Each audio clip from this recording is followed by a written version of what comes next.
Everybody, and welcome to this live case study from profitIGNITION operating system. We're going to show you how we took a client's business from $100,000 to $400,000 without additional marketing while reducing the workload. We 4x the revenue, we 5x the salary, we 5x the net income, and we 10x the free cash balance. We're going to pull back the curtain and show you how we did it for this business and how we can do it for yours. So without further ado, let's get started. Hey everybody, Jake Olkus here and Bo Murray. And we are the co-founders of profitIGNITION.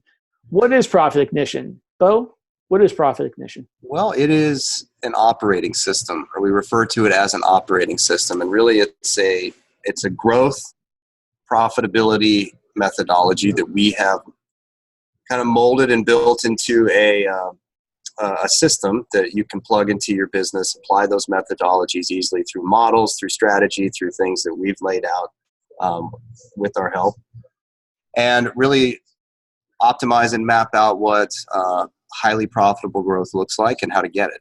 Mm-hmm. Mm-hmm. Yeah, and it really deals with everything from the operations, the financial mapping of the business, and also even the market facing activity. So going in and understanding exactly what you're selling, how you're attracting people, but what happens. How to get more yeses, but more importantly, what happens after the yes. Right. And so it's a full encompassing methodology, and it's awesome. But we're not talking about everything today. But we get a lot of questions about really what's under the hood, and a lot of people actually don't see it until they get involved. But we have a little present for you today. We're actually going to pull back the curtain, and we are going to run through a live kind of case study about how we actually change the perspective of a business from a profitability standpoint and a market-facing standpoint in order to actually hit sustainable revenue and profit goals. And when I say sustainable, I mean anyone can go off and kind of hit on a tactic and make a bunch of money. But is that windfall going to sustain the business? Is that windfall going to allow you to intelligently grow the business past today, tomorrow, and even next week? So that's really what we focus on. We focus on optimizing a business for profit, and that comes mainly from expansion growth. So that's what we're really going to be talking about today: expansion growth versus always chasing net new, always chasing tactics, shiny objects, and feeling like going out, I have to get more sales. I have to do more on the top end in order to actually have a successful, profitable, and growth-minded business. And, always chasing new, always going off and beating the street, trying to get new sales. It's stressful. It's stressful as all hell. And it can be very expensive. That's where people start screenshotting, I made this many sales. Well, it's not cool. It's cool to make $1 million, as we all know. But it's not cool to make $1 million if it costs you, $910,000 to do it. Yeah. That's not too cool. But really, and Bo, back me up on this, but a lot of the businesses we talk to, they're healthy from a sales standpoint. They do well, and but the owners have a problem, and that's. Our biggest success stories or impacts are those that have figured out how to sell. Like, they are selling, they have fairly consistent revenue. It may not be nearly what they want it to be, but they have opportunity. They've figured out how to sell to some extent. They've got some revenue. They just can't really get beyond where they're at, or they know that they're not profitable or could be way more profitable. Right.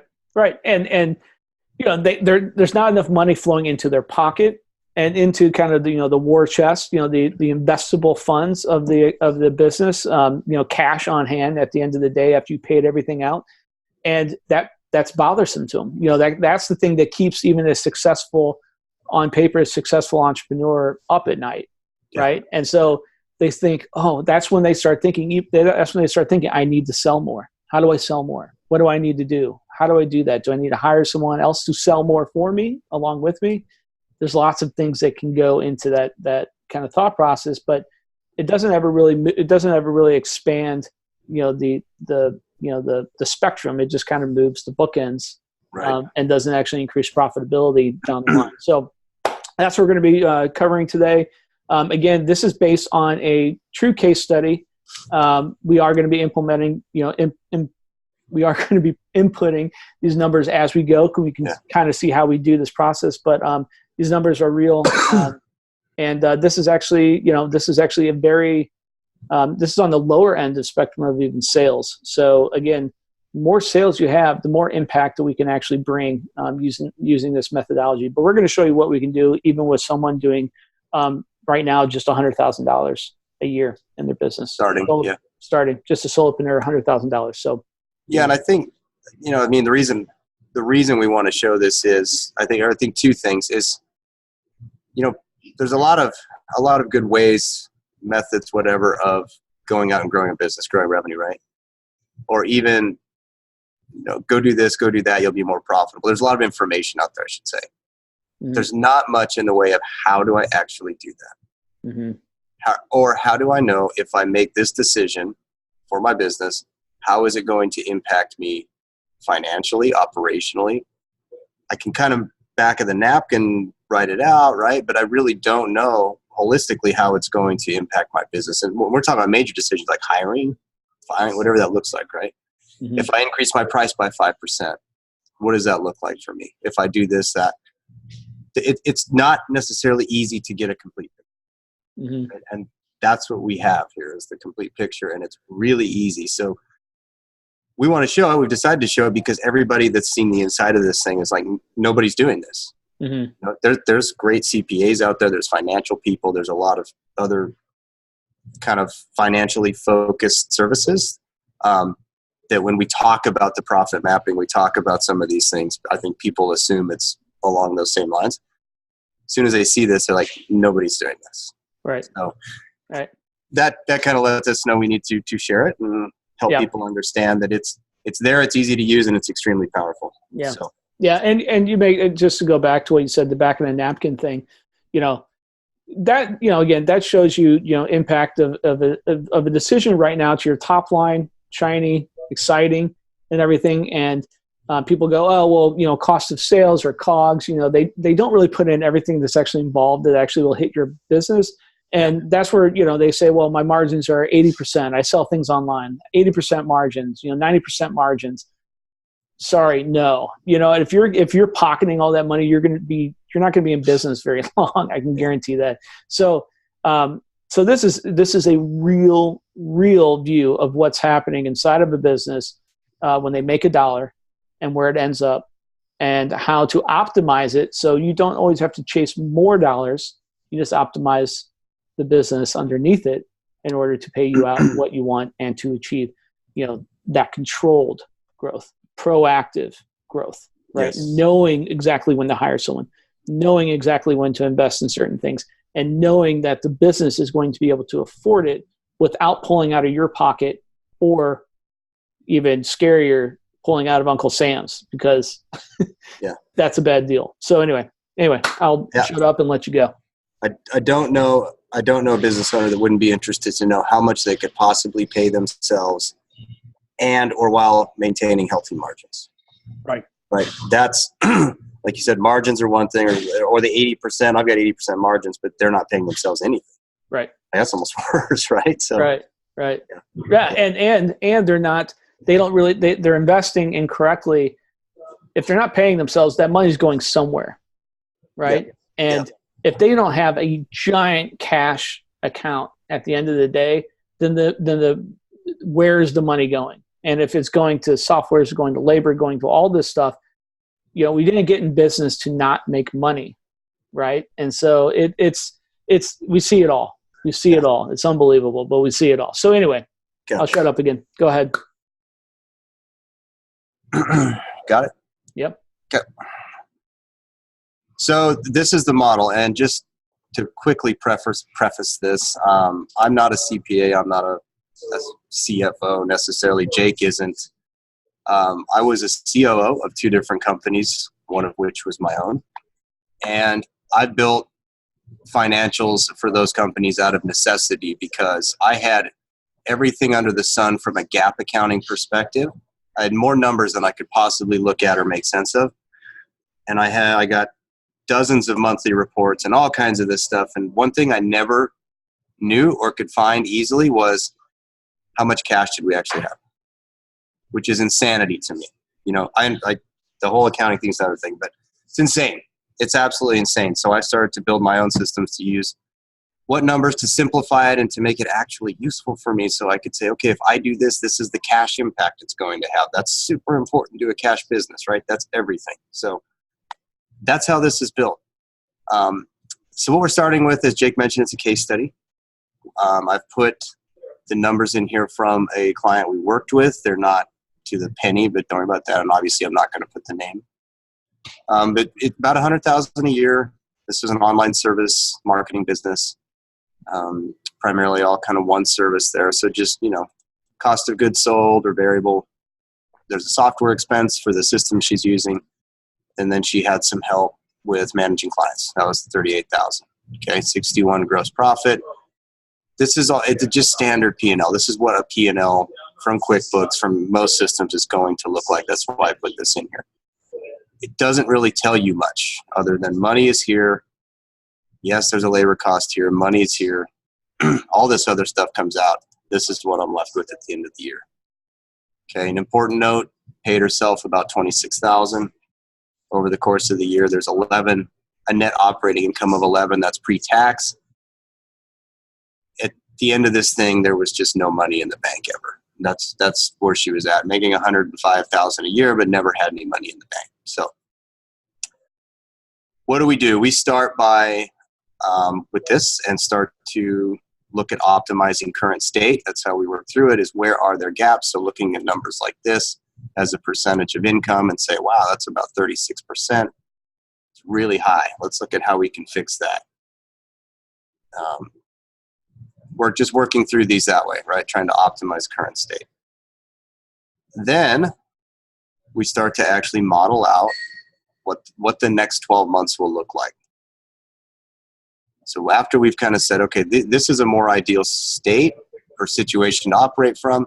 This is what, from a labor perspective, this is a healthy percentage, and from a workflow perspective, this is how we'll get there. Right? Now we say, okay, everything's kind of set to grow from profitably. Now let's start to map it out. And that's when we get into these other pieces. So just quickly, this labor input, it's a kind of a labor calculator, just an easy little, if you want to go by hourly rate, annual hours, if you have overtime, it just kind of spits out salaries and makes it easy to do some quick labor analysis. This stuff's all adjustable. Obviously, you can call whatever you want. Next, we get into the variable inputs stuff, and this is where we're creating all of our own assumptions or decisions or any sort of analysis we want to do is manually input here. And this looks busy, but it's really not. It's super simple. This is what's going to drive then the forecast and everything else looking forward for us. So real quick, how it's set up, we've got income, which are sales, however many products or services we can create whatever we need to there. That's all being pulled down into these other columns. Current revenue, how many new clients a month, what's the new client revenue, what's that conversion rate, what's the recurring then, if there is a recurring, what's the retention on recurring, right? And if there's an other revenue, maybe a one-off product that's being sold, that's there. Gives us a net revenue. Okay, then we've got our variable expenses, which are expenses that are volume or revenue sensitive. Things like cost of customer or client acquisition, so you're marketing your ads, your sales, any of the systems or software, stuff like that goes into getting revenue. So this is basically the cost of buying revenue, right? As our business increases, these are going to increase as a dollar amount. As you can see, we're not entering dollars up here, we're entering percentages. Variable expenses are much easier to analyze, to manage by percentage than they are dollar amount. If you double your revenue from 100 to 200,000 and you have labor, you're required, your business model requires you to have some labor, some help, then your labor as a dollar is going to increase, right? The dollar amount is going to increase. However, if your labor percentage, in this case, we're contract labor, but if it increases from 20 to 30%, despite you doubling revenue, you've lost profitability, right? If you double revenue and your labor goes from 20 to 15%, you're more profitable than you were at 100,000, right? That's the impact of percentages. And as you can see, it's extremely easy to change, to manage. I mean, we go in and say, I want to see what it looks like at 25%. I put 25, and I'll show you in a minute where that'll populate everything. And that's everything just gets pulled down into these tables, which are really just for our viewing pleasure. But this is where the dollar amounts show up. So they're still there. We just don't necessarily run everything by the dollar amount. Fixed expenses are kind of an exception to that because they're basically a flat monthly expense. So if we have a rent or lease space, maybe a co-work space or whatever office space, that's not going to change if our business increases in revenue. It's probably a fixed flat monthly expense, right? So just some example stuff in here. We entered those as dollar amounts. Those will carry through into the model as well. Everything gets pulled down. Don't need to get too deep into that. So real quick, jump over here. This is then what we call the operating budget. It's really a forecast. It's a 12-month view forward. So we can, these can start from whatever month we want. It's all connected. And really everything then, all of our revenue, all of our expenses that we enter back into the variable are pulled into each of these months. Organized into income, client acquisition, variable expense, that gives us a gross profit. Again, everything up here, volume sensitive. Then we get fixed, not really volume sensitive. This is the kind of the overhead fixed cost stuff. Operating profit, and then your payroll tax, kind of non-cash stuff, although it does have a cash impact. So payroll tax and interest, separate that out. This is the stuff that it is not a measure of operational performance. That's why we pull that out. Everything from operating profit up is a good measure of operational performance in the business. Those are things we can directly impact. Run it over 12 months over here again, and it just summarizes and all that. So we'll get into this in a bit. So this client, we look at, she comes in at 100,000 and wants to hit 20,000 per month in revenue, right? About 250,000 a year is her goal. Mm-hmm. And tells us, I need 20 clients. I just need 20. That's all I need is I need to get to 20 clients. And that was actually because she did back in a napkin math. Yes. And she looked at her initial offer of $1,500. That was the investment for her core offer that she was selling, $1,500. And then if anyone that came on reoccurring was about $1,100 a month. So based upon that, she just reverse engineered her goal and figured out she needs 20 clients. Or what did she say, 20 clients? 20 clients. 20 mm-hmm. clients. I need 20 clients in order to do that, to hit my goal. There's churn. There's some churn there too. Yeah. So anyway, that's how she came to that number. We've all done that math. Mm-hmm. We've all done that sort of math. But now we're going to show you why that's wrong. So yeah, so these are her actual numbers, or right there. When she onboarded a client, first month was $1,500. Ongoing beyond that, and she sold a monthly service. Okay, every month was about $1,100 average across some clients, but $1,100 a month. So, current revenue coming in was about $8,500, bringing on about 4 new clients every month. So again, she's selling. She's getting 4 clients a month on average. She's not converting terribly well beyond the initial month. These were actual numbers for her. So, and she's not retaining well at all. She's not even 3 months, right at about 3 months of retention. And I think it's also important to understand that when we say 20% in that column, it's 20% of a 12-month count. So that's about 3 months. Yes. Yeah, that's a good point. This whole thing is built on a 12-month forecast or view. So it's fine. I mean, if you sell something and it's a 6-month agreement or 6-month contract and that's it, best case would be 50% retention because it's 50, right? You're half of 12 months. So, yep. So net revenue, again, looking just, okay, here's where she is. If she gets 4 clients every month and hits these numbers over 12 months, she's going to go from $8,500 to $10,400 a month. So from 100,000 to 120-ish, right? That's it.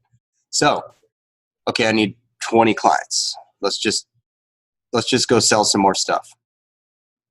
Right. So what's that look like if we adjust? And we usually leave month 0. This is always kind of month 0 as 0. That's why I'm not putting 1 in there. If we double that, 8 a month, and now she goes out, sells like crazy. 8 a month. Gets to 20,000, so she's at her 20,800. It's about at her $250,000 mark, right? It's a lot more work going into from 4 to 8 on the sales side. There's a lot more expense because we're always buying revenue. Every business is, right? There's always some resource going into getting it. Mm-hmm. Not to mention chasing. That's eight clients every single month. Every single month she has to go out and hit that number of getting 8 clients. Like I said, the expense, the stress, and she has to now fulfill on 8 clients, 8 new clients every single month. We're talking about operations. We're talking about labor costs. We're talking about all that stuff. That actually now we're talking about the percentage. The percentage gap gets further away from her revenue because now she's actually doubling the amount of fulfillment she has to do. Right. Exactly. Mm-hmm. And that's, we don't have to necessarily look at all of this, but that was true that when we say, okay, well, how are we going to fulfill on this? What does that look like? How many more people do you need? How many more whatever? Right. So, okay, well, that's about this. We've kind of break everything down into hours, right? Like, okay, well, each function requires this many hours per day or per week or per month. That means if we double the amount of that work, then we're doubling the amount of the hours essentially, unless we've kind of fine-tuned a bit. So she goes from 20%, which we'd optimize to, back up to 30 plus, right? So that's now an additional more than 10% of $250,000 in a year. She's spending $25,000 more to fulfill on these 8 clients than she should ever have had to, should we have gone with this scenario, right? So again, like I said earlier, losing profitability, gaining revenue, doubling it, but losing profitability. Right. So we, just to kind of walk through this, we obviously, as Jake mentioned, focus on the expansion growth. How do we optimize for that? And that's obviously requires an optimization of the market-facing side, so the offer, the structure of that, kind of building out all of that. And what we came to was a decent price increase for her, but it's essentially selling the upfront thing a bit differently, and that it's now being sold as a 90-day initial engagement with the ongoing being 1,500 right now. This was not just, hey, go out and increase your price to this, right? This is a much, much more effective offer structure and strategy. If you want to get into that at all, Jake, I don't know, but we can. Yeah, we won't go too deep.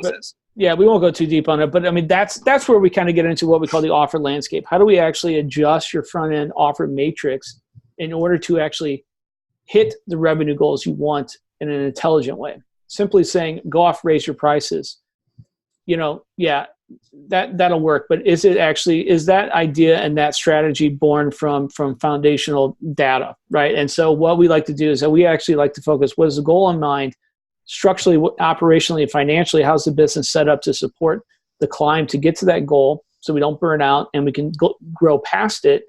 And now we take that information and then we actually create what we call the offer landscape in order to reduce the variables in the offer and the offer fulfillment.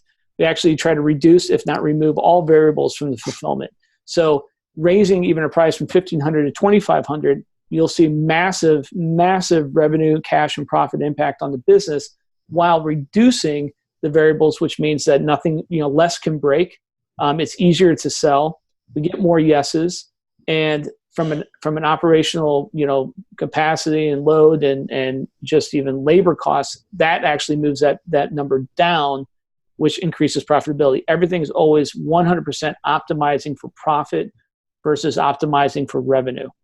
All right. Yeah. So simply raising your prices, chasing revenue, intelligently changing the offer structure, fulfillment structure, and reducing variables, and then marginally raising prices, starting to raise prices, optimizing for profit. That's the difference. So, absolutely. Okay.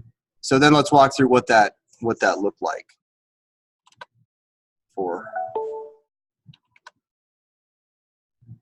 this particular client. So able to raise the price to there, instead of needing 8 per month. Remember, she started at 4. She was already getting 4. Said, no, we don't even need 4. We need 3 a month as an average. That's it. Right. Your conversion from beyond month 1 now goes to 95%. Because of the 90-day structure. That's offer structure. Yeah. Yeah. Now 100. It's basically it's set up to be 100%, but we never assume everything's 100%. So put a little buffer in there. Her retention is now at 7 months. That's an average instead of just under 3. Okay. So we look at this number down here, the net revenue. Keep in mind, this is a build-up, right? Another thing to consider when we say, oh, I'm going to take my business to here. I'm going to do this with my business. Well, here's what reality looks like, everybody. Here's what reality looks like. It doesn't happen in 2 months. I don't go from 10 to 30. I don't go from 20 to 50 in 2 months and stay there. Right? This is a very intelligent, realistic, healthy build-up, maintaining profitability along the entire path. Okay, that's what this is. No, that's a great point. And stay there. That little asterisk right there is huge. We talk to a lot of people, and if you can't throw a rock on Facebook without hearing someone talk about how, hey, I went from $0 to $45,000 a month in just 90 days. Great, absolutely possible. You can do that from a sales perspective. But we talk to a lot of people. They go, yeah, I went there really quickly. I hit my numbers so fast. And next thing I know, I turned around and we call it in economics and business, it's called the bullwhip. You build without backfilling through intelligent measures. Yeah. And then as soon as you get to that crest, it comes back hard, it comes back fast, and it's scary as shit. And it happens all the time. Every single person we talk to. So yes, can you do it in 90 days? Can you do it in 60 days? Sure. Yeah. 10 to 50,000. Yeah. Can you stay there, be profitable, and use that momentum, that intelligent growth to grow for the next 18 months? Not unless you do it in a systematic way. Yeah. So that's it. Yeah. And that's, I think, again, trying to be conservative and smart and do something that's realistic here. We build these out, and there is nothing that says it can't be accelerated beyond the initial forecast. That's obviously, I think, always kind of a goal, right? But anyway, so yes, building up to now, you see $33,000, $360,000 a year business, or $390. Mm-hmm. So anyway, let's look at what that looks like. So let's just talk about that for a second. So her goal was, I need 20 clients to get to $250,000, right? Or 20 clients. That's her background now. I need 20 clients, 15, 20 clients to get to $250,000. We just mapped out a way with the front end offer structure of how we basically showed her that no, you need 3 clients to get to $390,000. You need to look at your business in a different way. Right? You need to approach it in a different way, right? So completely blowing her goal out of the water, reducing the amount of clients she needs, which is actually under what she's currently doing, which means we're giving her a ton of time back in her week, in her month, and saving her from wanting to throw herself off a building chasing 15 to 20 clients every single month. Yeah, exactly. And making her a hell of a lot more money. Exactly. So we see at the end of this 12-month period, over the 12-month period, by the way, going from 100 to almost 250 through this build phase, reducing client load, reducing operational load, being more efficient all the way around. But we build to a run rate of $33,000 a month, $390 a year, almost $400,000 business. Okay. Through that, because we're working again off percentages, the business is paying for these functions. It's important to note this, and I'll show you why in a second. The business is paying. You're like, well, why would she have sales? She was doing the sales. She was the salesperson as the owner, right? Why would it pay for that? I'll show you. But client acquisition cost for that 250 variable expense, still, you know, $50,000 in labor. So she's not doing it all herself. All the fees, everything's built in here, right? A gross profit percentage of 64%. That's healthy. Okay. That's a good number for a business like this. 156,000 plus in gross profit. Fixed expense, she's paid herself a salary of $72,800 over this period. Remember last year, 26,000. Over this period, 72,000. Plus just standard outside service, some more help. I mean, all these kind of other things we see, right? Leaves an operating profit of just over 60, almost 66,000, about 27%. It's healthy.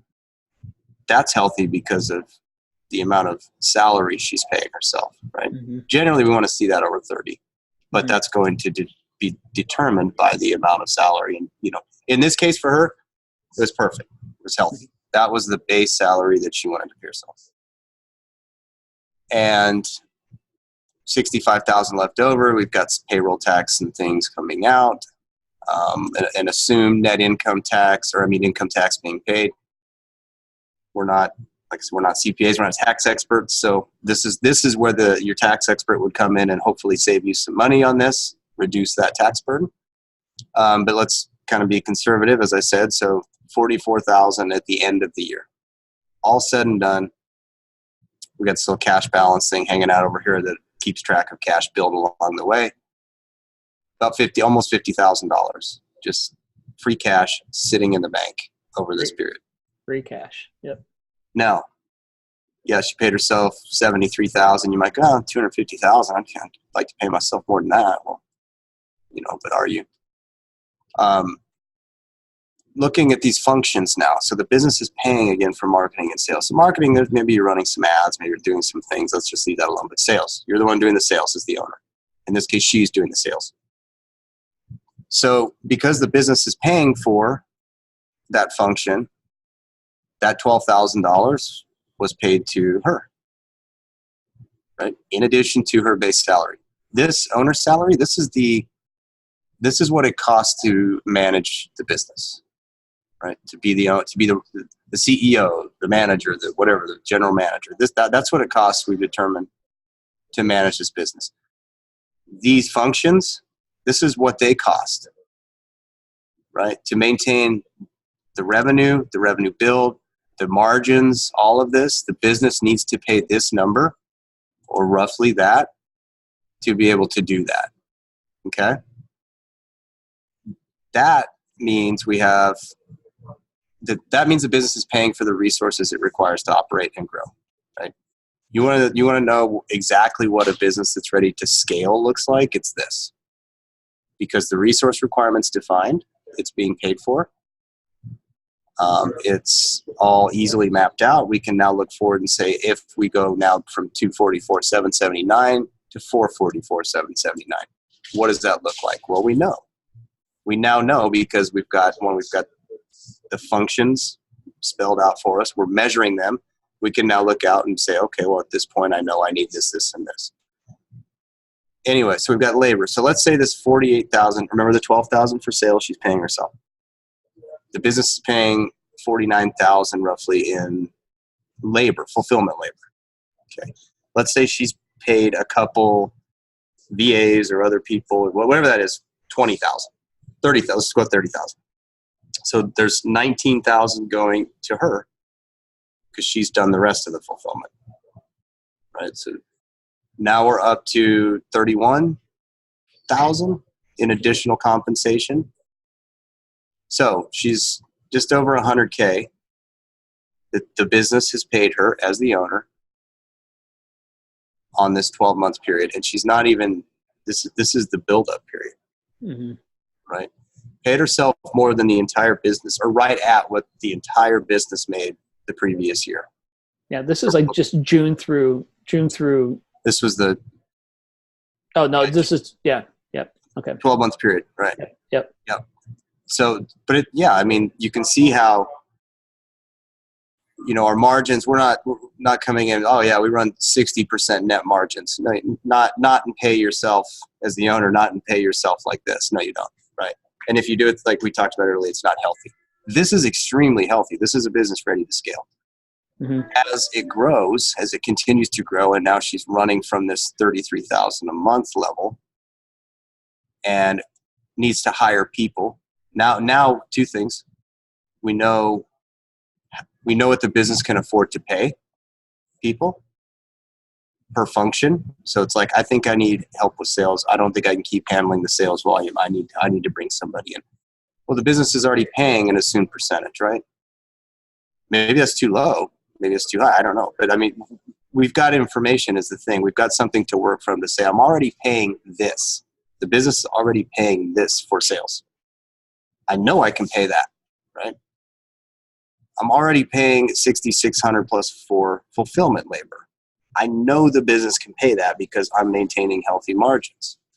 So those being the two areas that would likely be where initial hires or additional hires come in, it's not difficult to say, okay, well, I'm going to add some help here. What happens as we add a team, the business grows, complexity increases a bit as far as just the scope of managing a business like that. You're now managing more people. There's other things. The cost to manage and run that business would increase. If you were to bring somebody in to do what you're doing there, you probably have to pay them more, right? So does the total spend on labor increase as the team grows? Yes, likely it does. I mean, it has to, right, at some point. But it's really just kind of moving money from one area. It doesn't mean the owner pays themselves less. The owner's pay just kind of goes from these fulfillment elements or sales elements, more functional things, to more managerial. Yeah, and if I could, I mean, the way that this is broken out, and some people kind of wrapping their head around this, especially as a solopreneur company, is, the term is like, I wear all the hats. I wear many hats, multiple hats.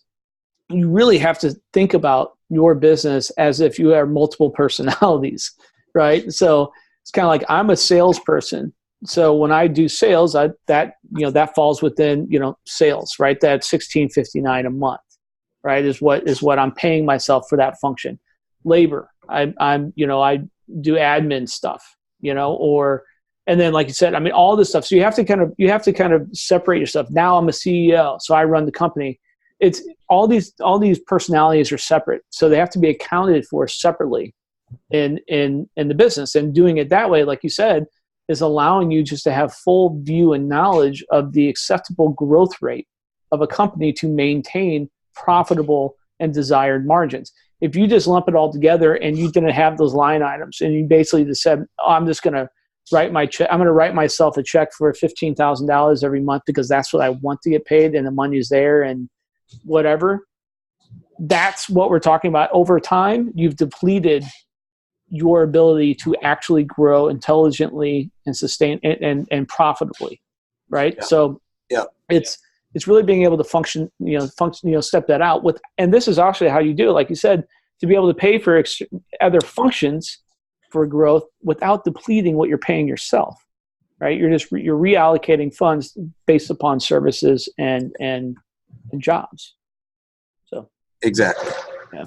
Exactly. So, and that's, again, going the other extreme to just kind of take 5 or 6 percentages and call that this now. So to say, oh no, all you got to do, all of your labor and like all of your labor should just equal 40% or less. All of your this should be this percent. Which we hear that a lot. I mean, there's people out there right now training. These are your numbers. 40% go to this. 20% go to this. Yeah. Which, as somebody sits today looking at it right now, maybe that is a healthy percentage. But when something changes, you have no information, right? You have nothing to go to. I mean, what happens in that scenario if all labor, as an instance, is okay? Let's go 30%, 40%, whatever the percentage is. If all labor, including the owner's pay, is just lumped into that, guess what happens when the owner feels like it's time to hire somebody. They pay themselves less. Mm-hmm. How else do you know what the business can afford? Mm-hmm. How else do you know without something like this, right? So is this more complicated?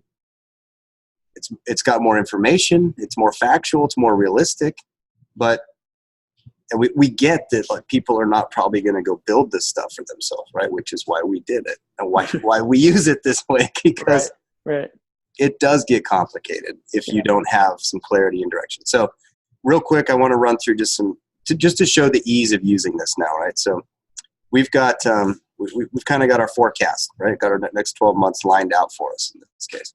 What happens at this point? We're just managing the model. Okay, the model becomes that's why we call it a budget. Really, is it just becomes a budget, which is not set. It's just a flexible forecast budget that we can use going forward to now go do what we said we were going to do and have a means to measure it.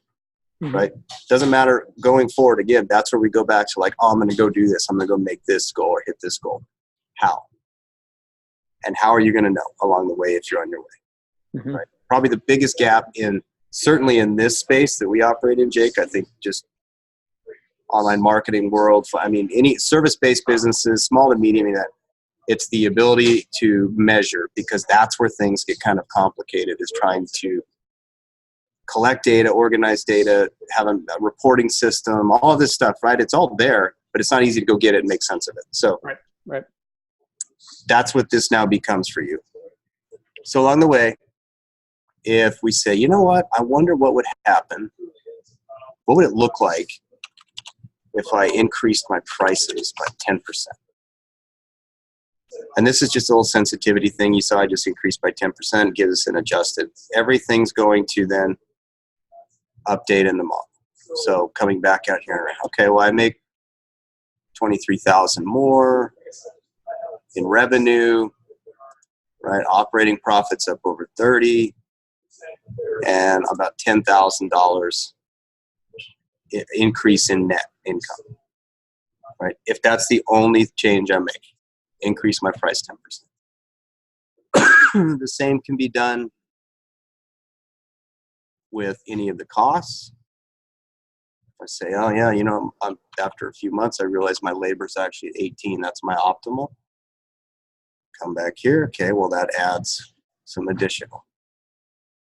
Right? We can look at cash balance. We can go month by month along the way on any of this and see what it looks like the whole way. So really easy at that point to just use it and do analysis and go say, I wonder if I'm going to hire somebody, and no, you know what, 20 is not enough, 25 needs to be my number now.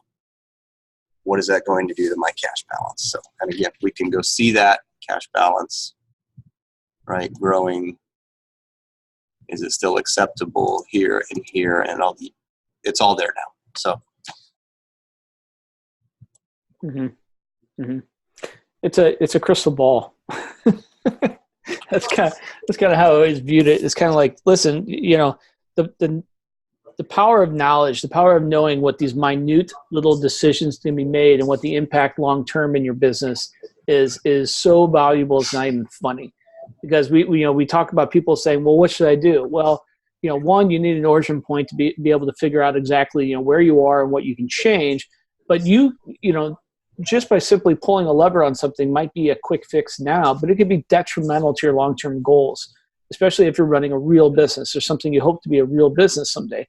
So it's stuff like this that allows you to really make informed decisions now for something that's going to, come down the line 12 months from now. You know what I mean? And it's incredibly powerful, incredibly powerful.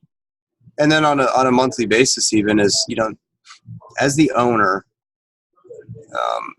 especially as you grow and get busier and bigger, everything happens. Like it's, again, a P&L it doesn't tell you a lot, right? It's just a bunch of line items. They're not organized in a meaningful way like this to understand functionally how money moves through the business. You just see that money moves through the business.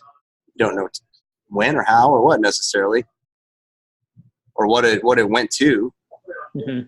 But when it's organized like this, it actually tells us something, and over time we start to be able to trend it, and we start to see the percentages and all this, and we get real information from it. So the only thing that we do going forward with this is at the end of the month, you have your bookkeeper, or if you do it, you make sure your financials are set for the month in QuickBooks or where we'll keep using the financial system you're using. But then it's just a matter of transferring those P&L numbers over to this. Right? It takes, and that's our actual column. That's it. It takes 5 minutes at most to go through and now enter the actual numbers. And month by month, right? And then now we start to build a comparison. Okay, pause it. Is that enough? Recording. Okay, so we've talked about month to month. Just run through and enter some actuals real quick. I'm going to show you what now this tool does, or the model does, to make it even easier. So let's say you have a bookkeeper, they take care of the QuickBooks stuff. They could even go and put everything into here for you. Then you as the owner or management team have this little scorecard down here. And this would be, going forward, the place to start. Right, once the numbers are entered, we come here, and these become the four main metrics for the business. And this is going to be true. We have yet to find one that these do not become the four key metrics. And these are really, because you can see how everything behind it is built, and we're now driving meaningful numbers, we can confidently use these and say, if I hit these numbers, these metrics, I know that my costs or my growth are in line with where I want to go. So right. Increase of total income month over month is a percentage.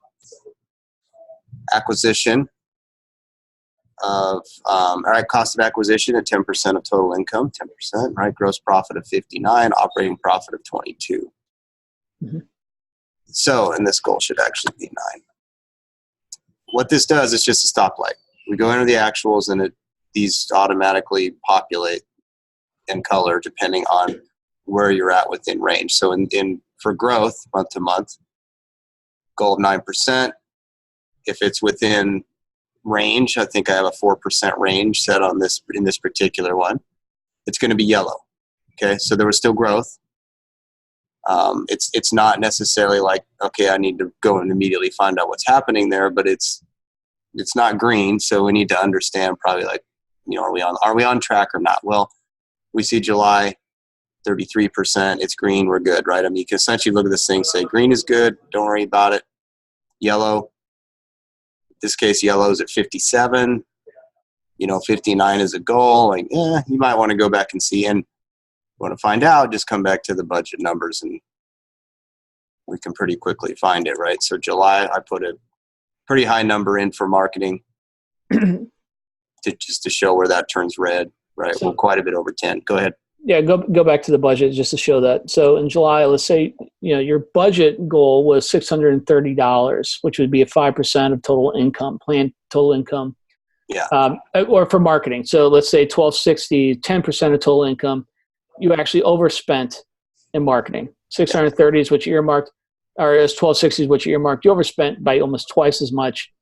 So you doubled your percentage of income. That's where that number comes from. Mm-hmm. And that's why you got a big old red on that. Yeah, exactly.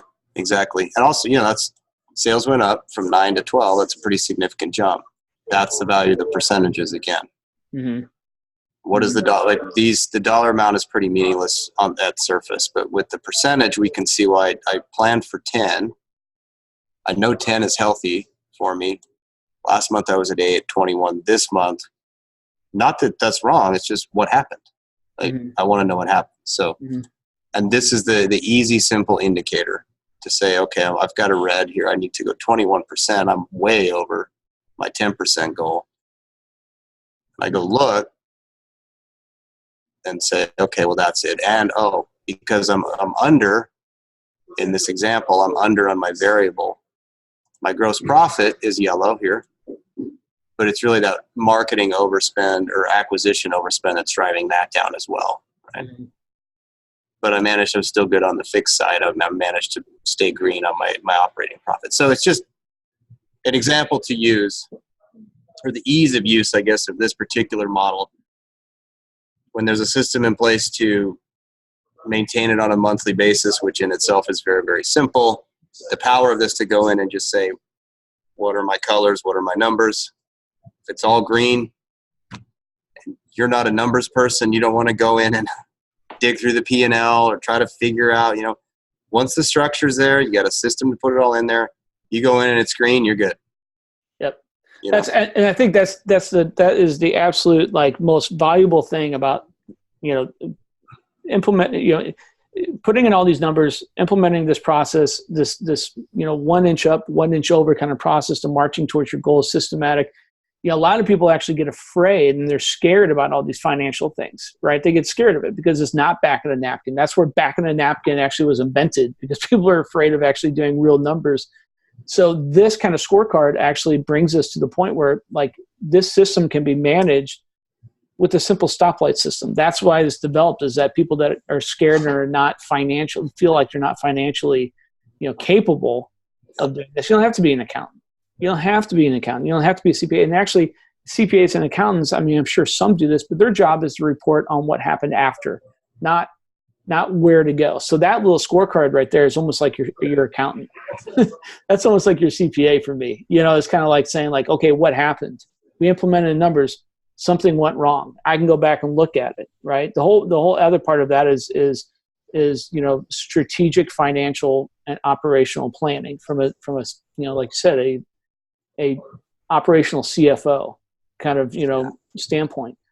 That stoplight is kind of like your accountant, so it's just extremely powerful. But yeah, that's a good point. It is. It's like if you don't have a CFO, or you don't have you have a bookkeeper maybe that enters your stuff. Well, that's kind of your CFO right there, giving you thumbs up, thumbs down on these metrics, right? So it's I think, and to have just 4 metrics, the entire health of your business is being distilled down. We're not saying you ignore your ad performance metrics and your leads or marketing.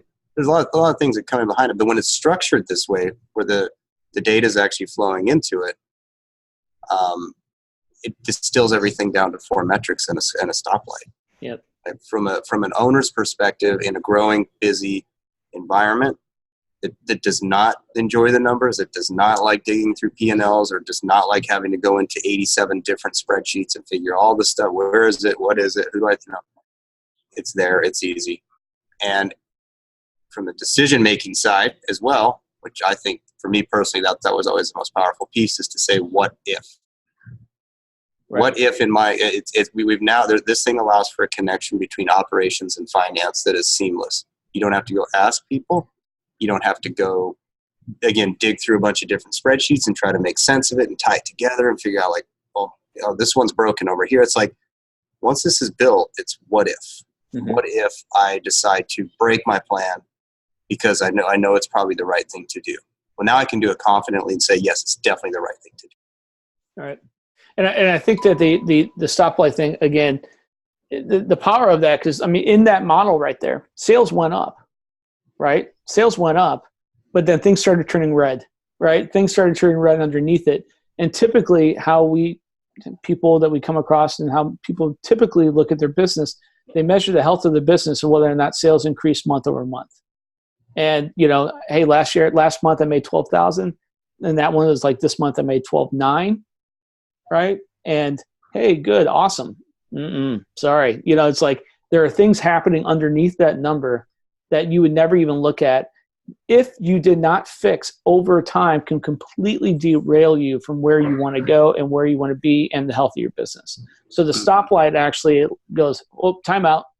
Look at this. I know you're focused on that sales number. I know you're focused on all the cool thing you think is happening in your business, but underneath the cover somewhere down there, there's something not happening that should be happening, or there's something happening that shouldn't be happening, that if you don't fix it and look at it, it's just you're going to exacerbate a problem that's going to turn into a real issue for your business. So again, I guess, to recap this entire process is, ultimately with this case study, we showed her that, she can actually do more, much more by doing less if you actually approach your business in a different way, if you look at your business in a different way. She came in with 4 clients, being able to land 4 clients every single month consistently, right? Only making $100,000 a year. Yeah, she was already doing that. Yeah. Yeah, she was already doing 100,000. Business was making $100,000 a year. She was actually paying herself 26, nothing in the bank. Right? There's a problem. Right? She says, okay, I know how to sell. I need to go off and sell more. I need 20 clients. Huge operational mistake. It would have buried her to go off and do 20 clients. Her profitability would not have changed at all. It probably would have gone down. And, yeah, could she have actually put more money in her pocket? Yes, but at what cost? 90, 100 hours a week. Yeah, it would have been very little money in her pocket. Very little change in money in her pocket, effect on her business. Looking at her business a different way, restructuring the financial, framework of her business, the profitability mapping of her business, of where she wanted to go, even targeting the $250,000 that she thought that she really, really wanted to hit, even at 20 clients. But then changing the market-facing activities, changing the way that she offers her businesses, her services, changing that model, making it more streamlined, reducing the variables, making it more profitable, every turn easier to fulfill, and reducing that operational load on the business allowed us to show her how she can actually do less, now only 3 clients a month, develop deeper, longer, retention-based, expansion growth clients and businesses and services, and produce, I think we ended at $390,000 is what her business would be producing by doing less. Profits through the roof, salary, again, conservatively paying herself a salary that exceeds what her entire business made in sales the year before, right? And, 390, so 100,000 to 390, making well over $100,000, separating that and having a clear view of where she can take her business, what it can handle, what kind of growth it can actually sustain in order to maintain profits, and being able to honestly now get a grip on her numbers, on the possible outcomes of small changes, be able to model that out and make really, really sound, informed decisions about her business, about the future of her business, and what's actually possible. And that's absolute power. Absolute power. Mm-hmm. Yeah. So it was awesome. It's fun stuff. Yeah. It's fun. I think it's great. I think it's exciting, man. Having a handle on your business and having just the ability to actually now just go, I get it. I know. I can see down that path. I can see the future, and it's clarity. It's clarity. It's certainty. It's like I said, it is a proactive model, 100% proactive. There's nothing reactionary about it, other than when something turns red. But you're being proactive because if you didn't know that it turned red, then you would actually be in an extremely reactive mode within 30 to 60 days. And you're not getting out of it. It sucks. It absolutely sucks. So it's just a better way to do it. It's the profitIGNITION, operating system. It just allows businesses to do so much with what they already have, which is the important thing. Stop chasing net new, stop always trying to add stuff to your business to make it better. Yeah. Like reduce, simplify and explode, So anything else to add? Just that I would say as the entire operating system, this is really just kind of the validation and measure piece. Right. So this is where there's a strategic element, obviously, that comes into play on operational management and workflow optimization, market-facing stuff on the offer structure, pricing strategy, a lot of that stuff. This now, it's a complete system. It's not like, hey, we've got a great strategy. There you go figure out how to do it. And then just continue to pay us to help you along the way. Right. You are fully by the end of when this is implemented, you've got the strategy, fully informed, got all the information you need, and the ability to easily measure it and course correct yourself along the way. I think that's an important note. Right. Yeah. So foundationally speaking, this is it. Like I said, from an offer landscape, how do we better package? How do we actually reduce the variables in our fulfillment systems? How do we actually, from our diagnostic, sales approach, how do we actually sell more? Yep. And actually, convert more of the people we're talking to. A lot of people we talk to have like a 20% 50% conversion rate. You're paying, we look at, the percentage of, spend of marketing and sales. You're paying to get 10 people on the phone with you. You're paying to get 10 people to come to your website. You're paying to get 10 people to the table in that room with you. If you're only closing 2 of those people, you've paid for the other 8, right? So again, expansion growth. How do we actually get more of those people, of those 10, to actually come on board and say yes? How do we get them onto that fulfillment sequence? That's part of the diagnostic sales training. That's part of the offer landscape process that we do that fuels this now optimized, this profit optimized model that we just ran through. So it is truly a full operating system. And yeah, I don't really know what else to say about it. I mean, it's fun. It's fun, but it's a correct way of actually running your business. It is. That's it. Yeah. Yeah. So it is. So I guess if you actually want to explore what this looks like in your business, if you want to talk with Bo and I, you can get on the phone with both of us. We'll actually take a look at your business. We'll actually kind of run through what this would look like for you, some ideas, what's possible. And this is not just us, again, no back of the napkin math here. This is actually us kind of showing you exactly what's possible in an intelligent and optimal way. And so there'll be a link somewhere around here. You can reach out to us both either on Facebook or LinkedIn, and we can set up a time to talk. But there's nothing in it. There's no risk at actually talking to us and having us run through this for your business. So, it's a different way of doing it. Again, we haven't seen it done. It was born out of necessity because of the way it was being done. And it's powerful. So yeah, we'd love to talk to you. So anyway, cool. All right. Yep. All right, man. Sounds good. Cool. We'll talk to you soon. See you.